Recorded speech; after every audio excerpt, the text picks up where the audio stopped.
Sit still. Stay in your seat. You've said it 100 times, but for some students, sitting still is exactly what's stopping them from learning. These are your kinesthetic learners.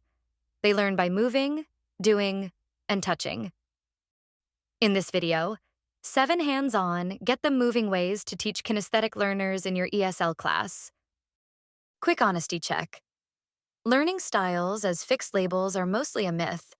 Every student benefits from movement, not just the kinesthetic ones. But here's what's real. Language isn't just knowledge, it's a skill. And skills are built by doing. When students physically act English out, it wires into their muscle memory. Movement also lowers anxiety and wakes up a sleepy class. So this isn't just for a few kids, it makes English stick for everyone. Strategy 1, total physical response. Start with the classic, TPR. You say a command, students do the action. They show they understand before they're ready to speak. It's perfect for beginners. Zero pressure, all comprehension. Strategy 2, act it out. Role play and drama. Turn dialogues into mini plays. Ordering food, set up a restaurant, asking directions. Tape a map on the floor and walk it. When students step into a role and move through it, the language stops being an exercise and becomes an experience they remember. Strategy 3, movement games. Get the whole class up. Running dictation.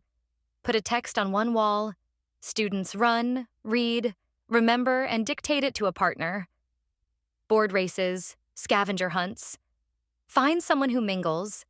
Competition plus movement gives you energy and repetition without the boredom. Strategy 4, hands-on realia and manipulatives. Put English in their hands, sort word cards, build sentences from strips they can physically rearrange, match real objects to labels. Word order finally clicks when students can pick a word up and move it. Grammar becomes something you touch, not just hear. Strategy 5, stations and gallery walks.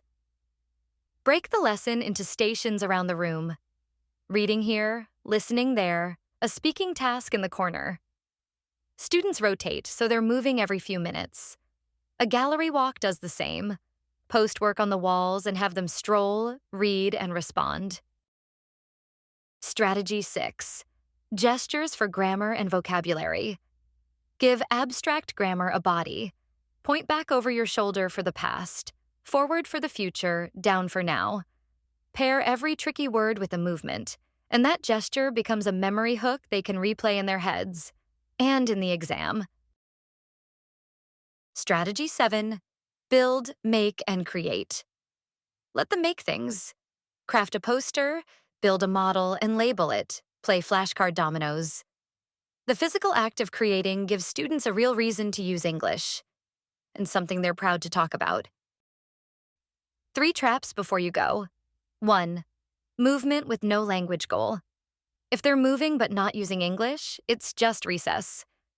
Every activity needs a clear language target. 2, skipping instructions and classroom management. Kinesthetic activities go sideways fast without clear rules, a start signal, and a way to stop the class. Set them before you begin. 3, making them sit too long between bursts. Don't save all the movement for one big game. Sprinkle short, active moments all through the lesson. Recap. TPR, role play, movement games, hands-on manipulatives, stations, gestures for grammar, and build and create. Kinesthetic teaching isn't chaos. It's structured energy. Get it right, and your class will remember English with their whole body. So what gets your students moving? Tell me in the comments. Like and subscribe for more practical ESL tips. See you in the next one.